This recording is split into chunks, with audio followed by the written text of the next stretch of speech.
We're almost finished with the energy in side of our equation, having dealt with the amount of energy radiated by the sun and the small variations in what we receive owing to sunspots and the changes in Earth's orbit. There's one more factor, though, that's critical to the energy inside, and that's the amount of light that's reflected from the Earth. It turns out the Earth is one of the shinier objects in the solar system in that it reflects fully 31%, or nearly a third, of all the energy impinging from the sun directly back into space. This energy is then not available to warm the Earth. Energy that comes in and bounces away does nothing to contribute to the temperature of the planet.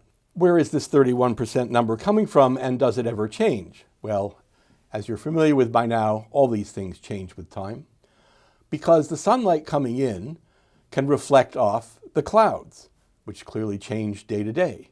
If you've ever noticed looking up at the clouds from the ground, sometimes they're gray, sometimes they're yellowish, sometimes they're red at sunset. But if you're in a plane flying over the clouds, you see the clouds as bright white.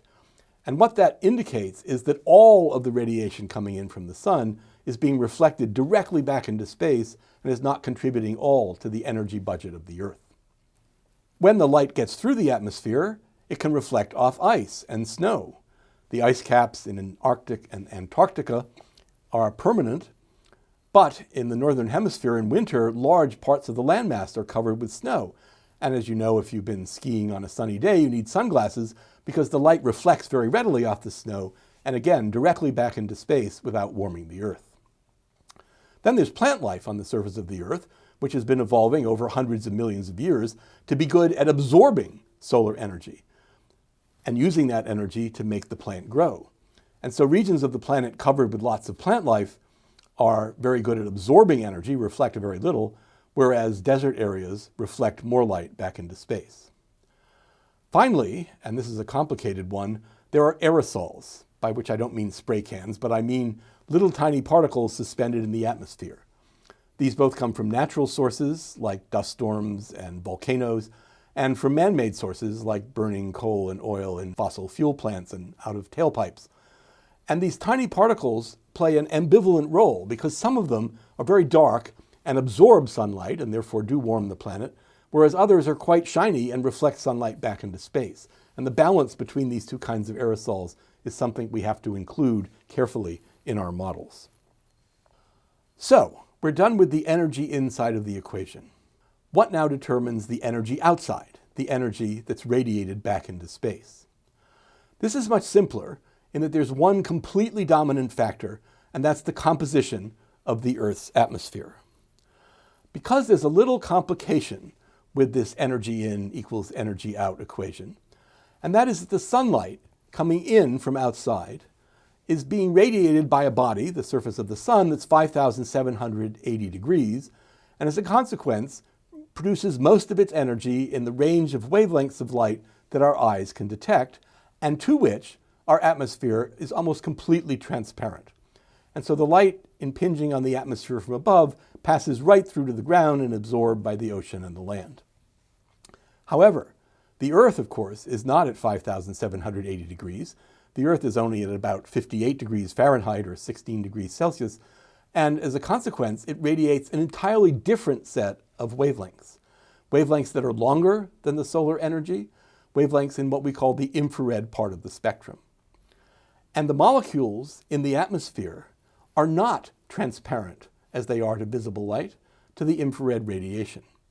In particular, molecules like water vapor, carbon dioxide, methane, and others absorb some of that outgoing radiation, trap it, and reflect it back to the Earth. The situation is exactly like lying in bed on a winter's night and waking up cold.